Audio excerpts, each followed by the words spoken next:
Welcome back to Oathbound Gaming. My name's Nekrage, and today we are looking in depth at the Whirlwind Barb. So it's not just, here's a build, run this build, you're going to do well. That's great and all, but we're going to jump into the specifics, things you're looking out for, how you play it, what are you looking for, what attributes you're looking for in your gear, and how do you transition from one Whirlwind Barb build to another Whirlwind Barb build. Very, very special little tricks in there that you kind of hit these like tiers, essentially, like these thresholds that allow you to transition to another Whirlwind Barb build that is more efficient for your gear. So it's not just, hey, this is the final build, just run that from start to finish. Doesn't work with Whirlwind Barb, can't really do that. So we're going to talk about the specifics, and if you like this content or anything during this video, let me know in the comments what you want to see next, because I want to do more of these videos if you like this. Subscribe, like, all that stuff really helps me out, but let's get started. We're going to jump into this, and I'm going to first show you the action bar. Obviously, you can see it. You'll notice something. There's no basic attack, right? There's no basic attack down there. So how am I getting Fury? I'm only relying on the shouts to get that Fury needed to Whirlwind. I could show you the build. Sure, that's great and all. Unbridled Rage, you can see it. But when I try to use this build, Nekrage, it doesn't work. I can't even get enough Fury. I know. We'll get there. So I'm going to show you the complete build first on purpose. I'm going to use my shouts, and you're going to see a crazy amount of Fury come in. And I don't need to use a basic attack. I can just Whirlwind like crazy with just my shouts. I still have a ton of Fury going on right now, and you'll notice it'll drain like crazy, but shouts are up right now, right? Cooldowns are up, so I could use that. You know, obviously I wouldn't have run out of Fury if I used that right away, but we're going to go and pick up our next group. We're going to use our 3 shouts, and we're going to Whirlwind, Whirlwind, Whirlwind. And we're going to keep hitting enemies, and you're going to notice your Fury is quite good. And if you keep hitting targets, it will relatively stay full until the Fury generating shouts come back up. It'll relatively be, you know, handle all of your Fury needs, just that. And if you're hitting more targets and you're hitting elites, the Fury gen's even better. It's even better coming in. So I'm out of Fury there. I'm going to use my shouts again. I'm going to keep going. Now, why would you do this over just, hey, I want to use a basic attack and just go from there? There's multiple reasons for that. One is the Extraability slot. I'm using Iron Skin, and if you don't know, Iron Skin grants Unstoppable, and there's a max roll for 25% damage reduction. The damage reduction is great. It's not even why we use it. We use it for the Unstoppable. Biggest tip I can give you, and this applies to every single build. I keep hearing people complain about, oh, the CC is too much in Diablo 4. I don't think it's too much. I think it is what it is. That's a part of the game, and it gives you multiple ways to use Unstoppable to get out of that and avoid death from crowd control. This is my character that I've been playing since the start, and I have not lost him, excluding the level 70 that died to a disconnect. But when I'm actually playing this character, I don't lose him, I don't die, because I play around the Unstoppable. Now, the Shout Rallying Cry is going to give me Unstoppable, as well as Wrath of the Berserker. Now, pay attention to this next statement here. Ready? Rallying Cry and Wrath of the Berserker I use all the time. I don't save them for anything. I use them for the damage, I use them for the Fury gen, right? But what happens if those are both on cooldown and I get stunned? I die, right? Wrong. In my situation, I have Iron Skin. Iron Skin is only used for Unstoppable. There is no exception. You never use this ability unless you have to use it to get out of something. You don't use it for the damage reduction, you use it to get out. We do need an aspect to make Iron Skin work for Unstoppable. It is very important that every class and every build has an ability that you only use to get out of CC. People are like, oh, I'm fine with the Druid Bear Form ultimate. It gives me Unstoppable. That's good enough. But are you using that ultimate for anything else? And what happens when that's on cooldown and you're still fighting? What do? Do you run out? Do you port out? Do you run away from combat and wait for it to come back up just in case you get stunned? Chances are you're not going to do that. So you always have to have, and in Druid's sense, in Druid's cases, it's the Earthen Bulwark. You have that available for Unstoppable. You only use that when you need to. Iron Skin has a very short cooldown, and Rallying Cry and Wrath of Berserker have a little bit longer cooldowns. So they're not really reliable to use as your Unstoppable. They're not, because you're going to use them for other reasons. You're going to use them for your damage. You're going to use them for your Fury generation. So you have this as your fallback. That is why we want to remove the basic attack. But we're going to add the basic attack in. I'm going to use Lunging Strike. I'm gonna do this for a reason. You're gonna notice as I'm hitting enemies, let me drain my fury. I'm obviously gonna gain fury from hitting enemies, and then I'll be able to whirlwind, right? That's how you're essentially going to start your whirlwind build, and you're going to start that because you're not going to have the cooldown reduction, you're not going to have the fury generation required. In addition to that, I'm going to show you Unbridled Rage versus Unconstrained. Now, let's say I went with Unconstrained. I'm going to show you something here. We're going to get our fury up there. I'm going to show you how slow my fury drains right now when my shouts are up and I'm using Unconstrained. I'm not even hitting any targets. I'm out of Pretty fury. slow, right? Now, we're going to change from Unconstrained to Unbridled Rage. Everything costs a lot more fury, right? Doubles the fury cost. I'm going to go ahead and whirlwind right now. I'm going to use it, and you're going to notice the shouts are running right now, so they're still generating fury, and as soon as they end, I'm out of fury very fast. Your goal is to eventually reach Unbridled Rage. Eventually. It's a process. I tell you, I probably used Unconstrained until level 85 almost, and it works. It's great. You do a decent amount of damage, but you don't do as much damage as Unbridled Rage. And I'm going to show you that. We're going to go find ourselves some enemies real quick. Let's hit these guys here and watch the numbers on him. Let's see. 300,000 crit, 384 with Unconstrained. Let's do that again. Let's go crit pretty much the same enemies here. Let's see. They have to survive the first hit, and they're not going to. The numbers are going to look lower, so don't take that. And the reason they got to survive the first hit is because it needs to apply vulnerable 446. So it needs to apply vulnerable to actually get an accurate reading. So I'm hitting for over 1 million with this build on the whirlwinds when it's actually an enemy that can survive and they take multiple hits. So you apply your vulnerable, you apply your bleed. Hopefully I can find something a little bit stronger out there. Ideally, I would be in a nightmare dungeon, but there's 1.1 mil, 1 mil, 1.1 mil. So you'll hit substantially harder with there's a 974,000. You'll hit substantially harder with the Unbridled Rage. But Unconstrained is much easier to use. So now let's get into gear and attributes a little bit. On how do you make it to your final build where you can drop your basic attack, you can make it to Unbridled Rage and be comfortable with it. Now I'm not gonna lie to you, there are times even in my build, my gear, I sit there, I'm like, oh crap, I'm out of fury, I can't whirlwind, I'm waiting on my shout cooldown a little bit. Let me go ahead and use that now, and then you're back in business. So there are times when you're like, okay, let me dodge around, but it's worth it. It's worth it, it's worth it, it's worth it. And you can improve over the gear I have right now. There are places to improve, and I'm going to show you that. Jumping into my stash for a second, because I'm going to grab a unique that I'm not using, but there you are. There's one of them. Rage of Haragoth. Rage of Haragoth, it does physical damage, crit, blah, blah, blah, blah. But what we want there is the lucky hit. This is a nice max roll on this one. 40% chance to reduce the cooldowns of your non-ultimate skills by 1.5 seconds when you inflict bleeding on elites. We inflict bleed on every single hit for multiple reasons. We can use our two-hand sword specialization. We should be using our axe. In the end, we should truly be using the axe. That'll actually increase your damage even more than what I just showed you. But I would recommend using the axe specialization. And then you could always say, hey, screw this one. I'm going to go for the bleed, which is great. You do a lot of bleed damage as well in this build. I did say doo-doo. I did catch that.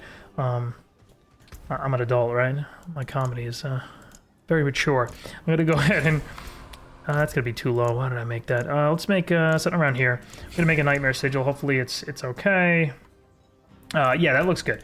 We're going to go into a Nightmare Dungeon, make this a little bit more accurate representation, right? And I'm going to show you intentionally what this looks like. Hopefully I don't lose my hardcore character as while making a demonstration. I'm probably going to do some stupid stuff, so I'm gonna go ahead and pop an Elixir of Death. I'm not going to pop any stat elixirs, so you don't see like any I don't know, you get results that aren't really accurate, right? So we'll just use the Death Elixir just in case I do something stupid and die. Okay, we are in the Nightmare Dungeon, level 50, so it should be level 104 enemies. So I'm going to go ahead and throw on Rage of Haragoth real quick. It's not really suited for my build right now, but I'm going to show you real quick exactly what it looks like when we apply these bleeds to elites. So let's find ourselves an elite, and I want you to watch my cooldowns on my shouts and why this can help you so much. Why this it's not going to work right now because we have to hit an elite. We have to apply bleeds to elite enemies, but it can help you very, very, very much when you're trying to struggle a little bit for your cooldowns for your shouts. When you don't have a lot of cooldown reduction, or your fury generation is not great and the cost reduction is not great, so you're always struggling for fury and you need those shouts up as quickly as possible. Okay, here's some elites. Watch the cooldown on the shouts. You'll see they're back up again immediately. I'm going to use them one more time. And they come back up almost immediately when you're hitting elites because it's just so good. It's just such a good chess piece to reduce the cooldowns on your shouts. So this is a really good item. If you find this, it can help you transition over to a more comfortable Whirlwind build. But let's say you don't want to use the unique, you want to use the Iron Skin Unstoppable eventually, and in my opinion, it's like there's really no room to replace anything else on my aspects. I do the armor gain on hit, which is amazing. Obviously, I do the Iron Skin. I do the Whirlwind, pulls in enemies periodically, which is that's optional, but it's very, very, very helpful. I really don't want to give that up. 4% damage reduction for each nearby bleeding enemy, up to 20%, which is huge, obviously. Unstoppable, while unstoppable, and for 4 seconds after you gain movement speed, which is great for Whirlwind. It's fantastic. It truly lets you just keep going and whirlwind through enemies real fast, because you do get actually a movement speed penalty while whirlwinding, and you kind of make up for it with that. And we're almost constantly unstoppable anyway with our Rallying Cry, our Wrath of Berserker, and then of course we have our Iron Skin. Moving on, this one here is Limitless Rage. Each point of fury you generate while at maximum fury grants your next core skill 4% up to 60% damage. That's what I have here. That's that buff right there. Primary resource, based off the primary resource we have, the skill will do more damage with Edge Masters. Berserk Ripping makes, while we're berserking, we do more bleeding damage, and we have berserking running all the time because of our shouts. Constantly have that up, and we also use this to keep berserking up at all times. Damaging an enemy with a core skill, which Whirlwind is a core skill, will extend the duration of berserking by 1 second. Double it if you crit, and guess what? We crit all the time because of stuff like this. 16% chance increased critical strike chance for each second while we're channeling, up to 48%. Then of course that works in addition to whatever your normal crit chance is. So you're way up there. You can get your crit chance close to 100%.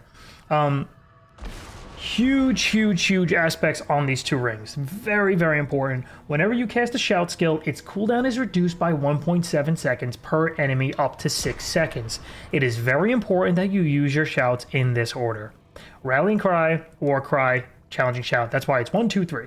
Reason for that is whenever you cast a shout skill, its cooldown is reduced by 1.7 seconds for each nearby enemy, up to 6 seconds. That helps our cooldown. And then why the order is important. Why is the order important? Because if I can move this, Marshall, after casting a shout skill, the active cooldown of every other shout skill is reduced by 1.2 seconds. And if we use Rallying Cry first, these two shouts will reduce Rallying Cry's cooldown. You'll see it drop down, and you'll see it drop down again, along with War Cries when I use the third. Ready? Boom. But Challenging Shout now has the longest cooldown, because it's the last one to go, so the 1.2 second cooldown reduction is applying to the Rallying Cry twice, War Cry once, and then Challenging Shout gets none. So it's very important you do 1, 2, and then 3. And then towards the end, when you're using Rallying Cry and War Cry, it's that 1.2 second cooldown reduction is going to hit Challenging Shout at the very end and help you get that quicker. But you do want to make sure Rallying Cry comes up as quickly as possible, because that is our unstoppable. That is what helps us gain a ton of fury. Very, very important. So I would recommend 1, 2, 3, just like that, in that order. So cooldown reduction, huge. And then your shouts generate fury per second while active. Massive. You can get a perfect roll on that. Unfortunately, I had to give mine up because I got an upgrade, which is good, but I had to give up the perfect one to go for 3 fury per second, and that does scale with stuff like increased fury or resource generation. This Rallying Cry greatly helps us with resource generation. Highly suggest maxing this out, as well as grabbing Tactical Rallying Cry, which generates additional fury and additional resource generation. Now, I'm going to show you what it's like if I take off my rings. When you try to do this without the proper gear, and this ring has resource generation as well as the imprints. This one has nothing resource generated stuff, but it does help my cooldowns, right? So this ring's huge, resource generation. This one's obviously good for the aspect, but you could also get more resource generation on your second ring. However, this is just an amazing ring all around. I love it, and I don't really want to change it until maybe I find a more perfect roll across the board on everything. The amulet has fury cost reduction, 23%. That is massive. I cannot stress that enough, how important that is. We'll look at 35 fury per second right now on Whirlwind. It goes up to 45 per second. It quite literally makes it unusable with Unbridled Rage. You're not doing it. So we'll take it off Unbridled Rage for a second. 17 per second, I take it off. 22 per second. So it's a big adjustment when you have Unbridled Rage on. It's massive, the amount of impact that has. So you are truly looking for fury cost reduction on your amulet. You have to get it. And then of course this also has cooldown reduction, which further helps our shouts. Good stuff. Our helm, cooldown reduction. Again, very important. We really want that. And then the boots, fury cost reduction. So 5 items are really important for this build. Obviously everything's important. Every piece of gear is, your weapons, all that stuff. But the 5 items we are focusing for stats are our boot, helm, amulet, 2 rings. Our boots are fury cost reduction.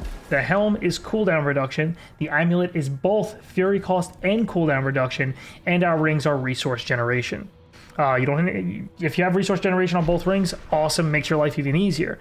But I'm intentionally going to gimp myself here, and I'm going to try to run Unbridled Rage when I'm not prepared for it. All I have here is our cooldown reduction and our fury cost reduction on boots. I'm going to show you what it's like running without the rest of that stuff. As you see, I'm gaining like absolutely no fury because we don't have our aspect, so we don't get fury from our shouts, so we must use our basic attack, and then we'll hit enemies and our fury will drain very quickly. And we are of course trying to run Unbridled Rage, and we're not ready for it yet. So we're playing like this, we're using our shouts, and we're whirlwinding, and great, yeah, you can do it. It'll work a little bit. But again, you're using your basic, you're slowing down your DPS, you're slowing down your killing speed because you're using your basic to build up fury. So we're gonna say, okay, we're not prepared for Unbridled Rage yet, but we're gonna go ahead and use we'll use the other one here. We'll use Unconstrained instead, and we'll use our basic, we'll generate some fury, and then we'll spin. You'll see, it works. It works, and obviously the other gear is really good. I mean, it's really strong, so I don't need to... But looking at the fury cost, specifically, it works. Works quite well, right? You could still do it. So that's why there's going to be like a transition between... I'll use Berserker's Rage here. I'll use my shouts. They're taking longer to come up. My fury generation's not as good, but it's doable, right? It's doable as long as you're not doubling the fury cost. So when you're first playing Barb, you are not starting with... I don't want you guys to see all these builds with Unbridled Rage and jump straight to that. It's not going to work. It's going to feel horrible. You're probably not going to have a good time. You're going to have a bad time. So Unconstrained is really a good way to go about it. Like I said, you're using Berserk all the time. You're always Berserking. This one, that aspect is huge. Berserking, you increase the duration of it. As you hit, Rallying Cry gives us our Unstoppable. War Cry gives us our Berserking. And then, of course, you have another method of Berserking, Breath of Berserker. So, as you see, when we're not ready for it, it makes it a lot more difficult. I'll go ahead and use my shout again. I'm hitting enemies. I have my full fury. Now I'm going to Whirlwind. And as you see, this is kind of like simulating what it's like to be on the climb to Whirlwind, getting ready for the strong Whirlwind. So it works. It's definitely still a thing. I can go back to my basic attack, get some more fury, get my shout back up, hit with my basic attack while my shouts are up, which means a lot more fury is coming in because obviously we get more resource generation from that. I'm going to use my Berserk here, make sure I have my Unstoppable up. So you can use that more as a defensive thing, Berserk, as you're leveling and you're not using your Iron Skin yet. Use it a little bit more as a defensive thing to make sure your Unstoppable's up when your shouts are down. Now, I put my shouts back up. I know Unstoppable's active, so I don't risk getting hit by something I shouldn't get hit by and then getting stun locked. And that's that. Now, let's transition back over to the full-fledged build, what it looks like. I'm going to switch back off Unconstrained, go back to Unbridled Rage, and we're going to crush some stuff. Ready? So this is what it looks like in the end when you got your full build. We're going to use our shouts. We're going to go after this guy over here because I saw that glow, and we're going to Whirlwind right back through. And let's see if I don't kill something going through. I'm going to try to intentionally leave something alive there just to see what the bleeds look like. The bleeds are pretty incredible too with this build. When you get a couple hits on an enemy, you get them on an elite, on a boss, you'll really see it build up. So I don't want you guys to be... I keep getting messages about that, like, Whirlwind's impossible, how do I get the Fury Gem? Not ready yet. I can't do it, how do I drop my basic attack? This is how to do it. So I'll link this build down below, guys. I'll make sure it's there if you guys want to see the more final build. And I need more kind fury. of feel free to follow my footsteps, make adjustments, or if you have any questions, concerns, anything of the sort, let me know. If you'd like to see more in-depth build videos like this for other classes, other characters, other builds, let me know in the comments. Greatly appreciate any sort of insight like that on what you guys want to see, because I need more ideas. I need more ideas for videos, so anything you guys throw my way would be great. So I use my shouts in the wrong order there, and you're going to see Rallying Cry is going to come up last now. So that's not ideal. That's not ideal. It's not the end of the game. You're not going to die or anything, but that's not ideal. So I'm going to use these shouts, and it's going to forever be like out of order and staggered like that. That kind of bothers me sometimes, so I'll like let them all come back up and start again. That was not intentional. I was just talking and completely kind of brain farted there a little bit, but they come back up, and it's not the end of the world for you. And that's how you play it. And as you see the Fury's coming back, you're at full Fury, and that'll also trigger the Limitless Rage there as well. That'll, you know, buff up the full 60% additional damage. And for those that don't know, last thing on this build, snapshotting is huge. If you don't know what snapshotting is, some people ask me that too. What the heck do you mean snapshotting? Snapshotting is when you use your Whirlwind, and snapshotting is just a general term in like MMOs and such, but specifically in this situation, when you use your Whirlwind and you channel your Whirlwind, every buff that hits the Whirlwind at the start will remain all the way to the end of the Whirlwind until you let go of that Whirlwind, regardless of the duration of the buff. So this is your next core skill will deal 60% increased damage. So if I channel this Whirlwind, I will always have that 60% increased damage until I let it go. So I'm still going to do 60% increased damage this entire time, and it's still going, it's still snapshotted into this Whirlwind. And the cool thing is, if you're hitting a large pack, you have enough Fury generation, cost reduction, and such, you can keep your Whirlwind going long enough for your shouts to come back up and use them again. And you're keeping that Whirlwind going over and over and over, and you never really let go of that Whirlwind. So you keep that buff snapshotted the entire time. Again, Rage of Haragoth, if you get that, it's a good unique to help transition into other Whirlwind builds and try to change things up. So Unbridled Rage, it's your end goal. It's your end goal, so don't feel bad if you're like, I can't do it. I'm going to go with Unconstrained for a while, because truly there are a lot of gear attributes that have to fall into place to make it work. So don't flip out if you're like, what the heck, it's not working. I try to use it, I run out of Fury right away. I was in the same boat. I was there, trust me. Just don't forget your Rallying Cry. Definitely get your stats up there with that. Make sure you grab Tactical Rallying Cry, put some extra points in it. And as you're looking at this build, you might notice some strange things that differ from some of my other builds. For instance, like the Imposing Presence and the removal of Martial Vigor. There are times when you will be super comfortable with your survivability, and you'll make those changes to try to get more and more damage, such as Heavy-Handed. I do like to Fortify for additional damage. As you get towards endgame, you make transition a little bit more towards damage because you're super comfortable with survivability.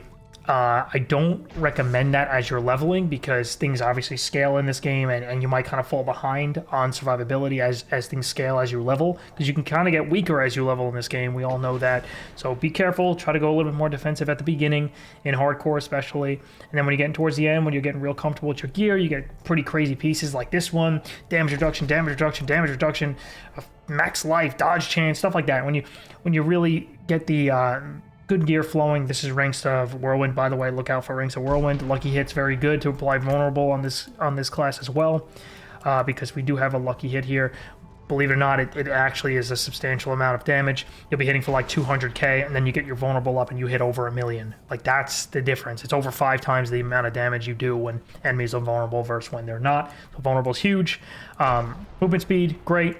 And then, of course, Berserking. While we're Berserking, we get more Fury generation. Huge 3 points. Have to have that.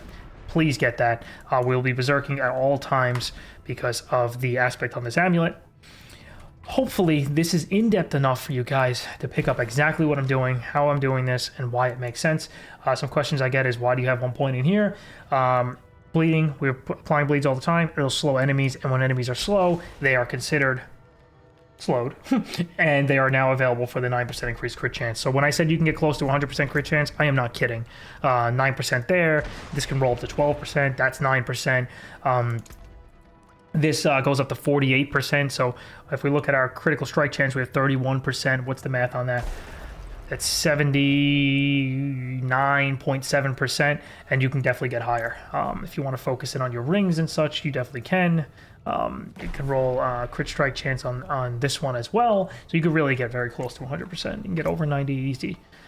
All right, I hope that was in-depth enough for you guys to understand how to transition into the barbarian builds and why it's different. I'll also post a build. I'll make sure I have my Paragon, my final Paragon adjustments, and there are changes in this tree as well towards the end where I transition out of more defensive stuff and I get some more offensive stuff. Pick up the second legendary for Decimator to apply more vulnerable. Make sure you use a sword, by the way, before I end this video. Last thing, sword. Obviously here we have to use a bludgeoning weapon, but you'll notice that I'm always using swords here. Why? Because the innate attribute on these are critical strike damage. Look at the top, right below damage per second, 2719. A couple lines below that, critical strike damage. You'll see the critical strike damage on these two swords. Very, very important. Everything else is like healthy, injured, overpower for the maces. You could do the healthy, you could do the injured. Try to stick with swords. Trust me, very, very good stuff. All right. Well, that's the end of that, guys. This is close to a 30-minute video. Hopefully this was in-depth enough for you guys to understand exactly what's going on. And as for the build, again, check the description. I'm going to put that down there. And don't be a stranger. Hop in Discord, join my guild. Next season, maybe we start off together. We jump into the game together with the guild. Meet the guild, party up. We know that partying is very good in Diablo 4. Always looking for more hardcore players. And then we will transition to MMOs, and we will be here for every season. That's how the guild works. We play MMOs. We come back for the seasons in Diablo 4. That's the plan going forward. If you like the sound of that, join us. Please, more than welcome to tag along if you ever need help. You ever have questions, you can always message me in Discord or leave a comment in the video. Thank you so much for watching. I'll catch you guys in the next video. Throw me a sub. Really, really, really appreciate it. Catch you guys in the next video. Later.